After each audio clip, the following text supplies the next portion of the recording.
कहा गया कि वेटिंग लिस्ट नहीं आएगा। अच्छा, कह दिया गया कि वेटिंग लिस्ट नहीं आएगा। वेटिंग लिस्ट नहीं आएगा। जो आयोग थेथराइंग कर रहा है वो एक अलग लेवल का है। आप क्या कर रहे हो, कैसे कर रहे हो, ये आप समझो। मैंने कहा कि देखिए तमाम छात्र कोर्ट में जा रहे, उन्होंने कहा जाने दीजिए, क्या फर्क पड़ता है, ये कोई तरीका है? वो मामले पहुंच चुके हैं, तो अब तो ये तय है कि कुछ न कुछ तो अड़ंगा लगने वाला है इसमें।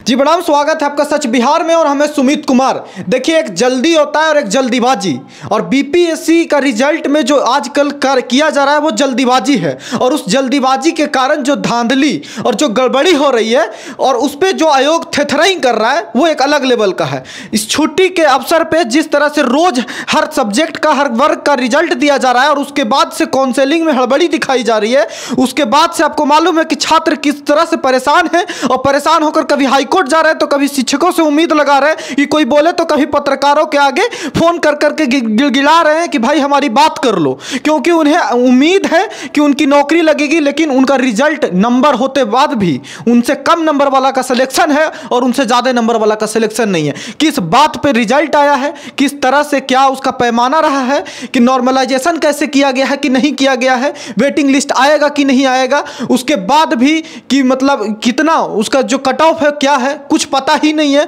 और इस तरह का बीपीएससी कर रहा है, और बीपीएससी की ट्रांसपेरेंसी क्या है। हमारे साथ पीके सर हैं और लगातार छात्र हित में इस मुद्दे पे मुखर हैं, और हम इनसे बात करने की कोशिश करेंगे कि अब क्या होगा। सर, तो स्वागत है सर सच बिहार में। बहुत बहुत धन्यवाद। सर, क्या देखते हैं बीपीएससी शिक्षक बहाली, एकदम जिस तरह से कहते हैं जल्दी और जल्दीबाजी में जो रिजल्ट दिया जा रहा है और छाती पीटने की कोशिश की जा रही है और छात्र परेशान है। देखिए, जब भी जल्दबाजी होती है तो इसका यह मतलब होता है कि कहीं ना कहीं इंटेंशन में कोई समस्या है ना।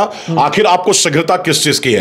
एक बार जब बीपीएससी ने खुद एक्सेप्ट अभी कर लिया, अभी थोड़ी देर पहले की न्यूज है, लगभग 30 मिनट पहले की न्यूज है, बीपीएससी ने यह कहा कि ऐसा हुआ है कि कई ऐसे छात्र हैं जिनका एक से ज्यादा जगह पे रिजल्ट है। ठीक है, उसके अलावा लगातार वो कई सवालों का जो है वो जवाब दे रहे हैं और डाउट को जो है वो खत्म करने की कोशिश कर रहे हैं। इसका यह मतलब है कि आप ये स्वीकार करते हैं कि कुछ समस्याएं जो है वो रिजल्ट में हुई हैं। तो जब आपको एक बार यह लग जाता है कि रिजल्ट में समस्याएं हुई हैं, तो फिर आपको ठंडे दिमाग से जो है वो पूरा का पूरा रिजल्ट जो है वो फिर से फिल्टर करके और बेहतर तरीके से सोच विचार के जो है वो आपको रिजल्ट देना चाहिए था।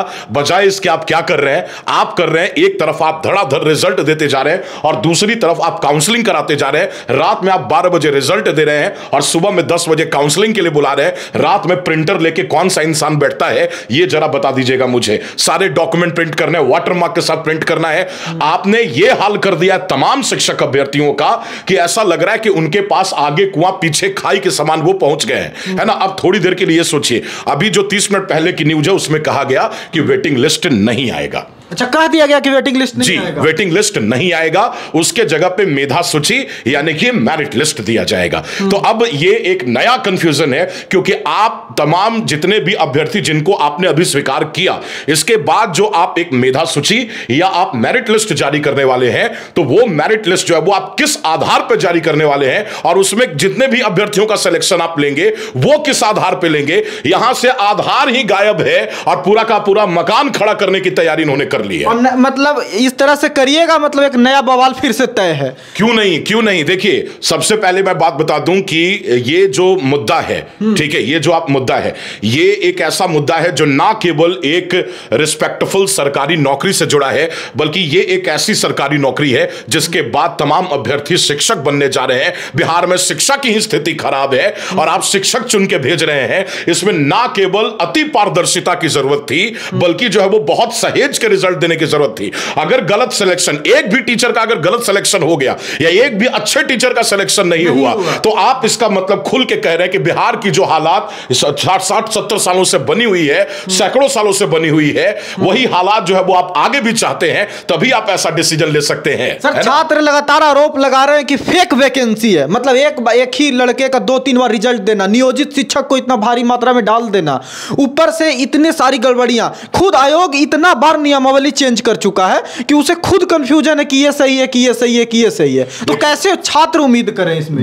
क्या उम्मीद तो उन्हें जो थी वो तो टूटती हुई दिखाई दे रही है। हम लोगों की भी उम्मीदें टूटती हुई दिखाई दे रही हैं। तमाम छात्र जो है वो कोर्ट पहुंच ही गए हैं, है ना। तो ये इससे पता चल रहा है कि उनके उम्मीदों का क्या हाल है। थोड़ी देर के लिए सोचे कि मान लिया 10 सीटें हैं, 10 सीटों में 4 से ज्यादा सीटें, मतलब लगभग 5 सीटें, या मान लीजिए 4 सीटें नियोजित शिक्षक ले गए, है ना। 2 सीटें 3 सीटें अभी भी आपने खाली रखी हैं, बीच में बच गई 2 सीटें, उसमें से एक सीट पे जो है वो आदमी आ गया, वो पर्सन आ गया जिसका कि एक से ज्यादा सीटों पे, एक से ज्यादा जगह पे जो रिजल्ट दे दिया है। मतलब आपकी जो वैकेंसी थी वो केवल एक सीट के लिए थी, केवल 1% के लिए आपका जो है वो ये जो वैकेंसी आपने निकाली थी वो थी। बाकी की सारी सीटें जो आप देख रहे हैं, 90% सीटें जो आप देख रहे हैं, 10% हटा के वो 90% सीटें आपने ये इनके प्रकार भरने का काम किया है। तो आप देखिए, सीधी सी बात है, झूठ नहीं बोलना चाहिए और अतिशीघ्रता के चक्कर में खिलवाड़ नहीं करना चाहिए छात्रों के करियर के साथ। और अब जब इतनी गड़बड़ियां हो गई है तो ऐसा लगता है कि आयोग इस बात को ईगो पे ले लिया है कि भैया हम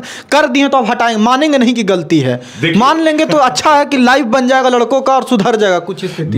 बिल्कुल देखिए, सबसे बड़ी बात यह है कि जब एक इंसान अगर एक आईएएस का एग्जाम क्रैक करके आता है तो पूरे इंडिया में यह बात फेमस है कि जो आईएएस का एग्जाम क्रैक कर लिया, समझे, वो बहुत ज्यादा काबिल इंसान है, उससे ज्यादा बेहतर सोच बूझ का कोई इंसान नहीं है। तो जो भी आईएएस बन के आते हैं, दुनिया उसे ऐसे ट्रीट करती है कि उनके अंदर भी ये ईगो आ जाता है कि अब मुझसे बुद्धिमान कोई है नहीं और मुझसे गड़बड़ियां नहीं हो सकी। तो ये तमाम जो आला अधिकारी हैं, ये यही सोच के बैठे हैं कि मुझसे गलतियां नहीं हो सकती, और अगर कोई इनकी गलती निकाल दे या कह दे तो ये अपने ईगो पे लेते हैं कि रुक मैं तुम्हें बताता हूं। ये वाली हालात हो जाती है। कल मैंने एक आला अधिकारी से मिलने की कोशिश की, ठीक है, मुझे कई सारे आला अधिकारी बीपीएससी में जानते होंगे, लेकिन अगर मैं कल जब मैं गया उनके पास तो एक पर्सन उसमें से ऐसे थे जिन्होंने ऐसे बात की कि जैसे कि उनको तमाम अभ्यर्थियों के मुद्दों से कोई सरोकार नहीं है। आप क्या कर रहे हो, कैसे कर रहे हो, आप समझो। मैंने कहा कि देखिए, तमाम छात्र कोर्ट में जा रहे, उन्होंने कहा जाने दीजिए, क्या फर्क पड़ता है, ये कोई तरीका है क्या ये बात करने का, जाने दीजिए। तो ठीक है, आप इसका मतलब ये कहना चाह रहे हैं कि जो आपकी मर्जी है आप वो करेंगे, आपको एक पावर मिली है, आपको एक अधिकार मिला है, आप उस अधिकार का जम के इस्तेमाल करेंगे, है ना, और ऐसा इस्तेमाल करेंगे जिससे हजारों छात्र जो है उनका जो करियर है, उनकी जो जिंदगी है, वो जो सपना देखते हैं, उन सब के साथ खिलवाड़ हो जाए। यह अधिकारों का उपयोग नहीं है, दुरुपयोग है। एक बात और सर ध्यान आकर्षण में करें कि नॉर्मलाइजेशन नहीं हुई है, जबकि लड़कियों का जो फीमेल कैंडिडेट का जो सिलेबस था या क्वेश्चन पेपर था वो इजी था और लड़कों का मतलब टफ था। ऐसे छात्र कंप्लेन कर रहे हैं कि इसमें नॉर्मलाइजेशन भी होना चाहिए था ताकि कुछ कट ऑफ और मेल में आता। देखिए, ये सबसे पहले मैं आपको बता दूं कि सीटें अगर वैकेंट रहती है, आमतौर पर तरीका यही होता है कि अगर सीटें वैकेंट रह जाती है, आप एक कट ऑफ जारी करते हैं, कट ऑफ के बावजूद भी सीटें आपकी वो खाली रह जाती है, तो आपको क्या करना चाहिए, आपको कट ऑफ को थोड़ा कम करके बची हुई सीटें जो है वो भरनी चाहिए। हालांकि नॉर्मलाइजेशन की बात पहले भी नहीं करी गई थी, डायरेक्शन में भी नहीं था, तो उसके ऊपर हम लोग बहुत ज्यादा बात नहीं कर सकते और इस मुद्दे के ऊपर हम लोग सवाल नहीं उठा सकते हैं ज्यादा। लेकिन यह बात तो है कि तमाम सीटों को भरने के लिए जो भी पॉसिबल जो है वो आपका तरीका है, हथियार है, वो सब आपको इस्तेमाल करना चाहिए था, है ना।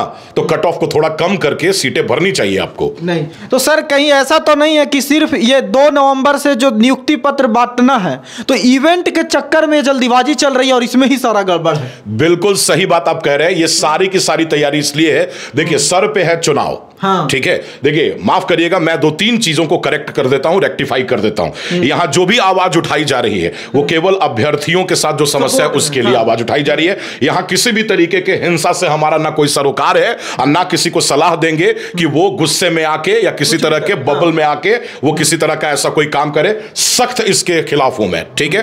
परंतु वहीं आला अधिकारी जितने भी हैं, तमाम वो लोग जो निर्देश ले रहे हैं, तो उनको ये चीज सोचना पड़ेगा, नहीं तो फिर जो है वो हमेशा ऐसे काम होते रहेंगे। लेकिन यहां पे देखिए, देखने वाली बात क्या है, ये जो तमाम वैकेंसीज देख रही है, कोई बेवकूफ ही होगा जो ये समझ नहीं पाएगा कि ये सारी की सारी तैयारियां जो हैं वो चुनाव को लेके हैं, ठीक है।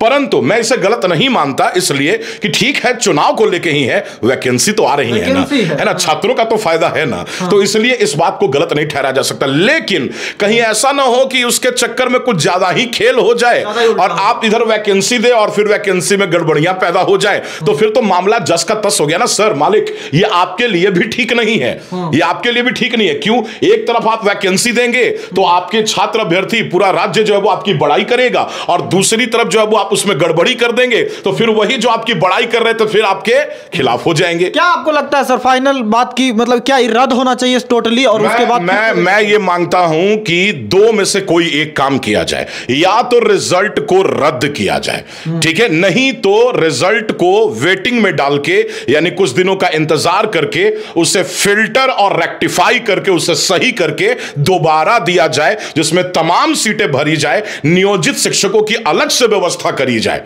ठीक है। तो ये पूरी की पूरी व्यवस्था करेंगे तब जाके जो है वो इसमें दोनों में से कोई एक काम तो होके रहेगा। मामला हाईकोर्ट पहुंच चुका है, एक दो मामला नहीं, लाखों मामले पहुंच चुके हैं, तो अब तो ये तय है कि कुछ ना कुछ तो अड़ंगा लगने वाला है इसमें। तो या तो बीपीएससी ही निर्णय ले ले, वो ज्यादा अच्छा है, तो बीपीएससी की इमेज भी और साफ सुथरी बनेगी, है ना, अतुल सर की भी इमेज और साफ सुथरी बनेगी, है ना, और तमाम अभ्यर्थी भी खुश होंगे। चलिए, शुक्रिया सर समय देने के लिए, क्योंकि छात्र परेशान हैं और ऐसा लगता है कि इवेंटबाजी के चक्कर में इस रिजल्ट को इतना जल्दीबाजी से पेश किया जा रहा है। लेकिन जो तमाम आला अफसर हैं ये समझ नहीं रहे कि आप जिन नेताओं को या जिन पदाधिकारियों को खुश करने के चक्कर में ये काम कर रहे हैं, इससे आपका नाम डूब रहा है, बीपीएससी का नाम खराब हो रहा है। जितना साफ सुथरा अपनी एग्जाम लेने का दावा किया था उतना ही रिजल्ट दे देते तो कितना अच्छा होता। बाकी अभी देर नहीं हुई है, समय रहते फैसला लीजिए और इस रिजल्ट को रेक्टिफाई करके दीजिए या रिजल्ट रद्द करके फिर से दीजिए, ताकि छात्र में किसी भी तरह का असमंजस न रहे, छात्र प्रभावित न हो और उनका हित रहे। देखते रहिए सच बिहार। नमस्कार।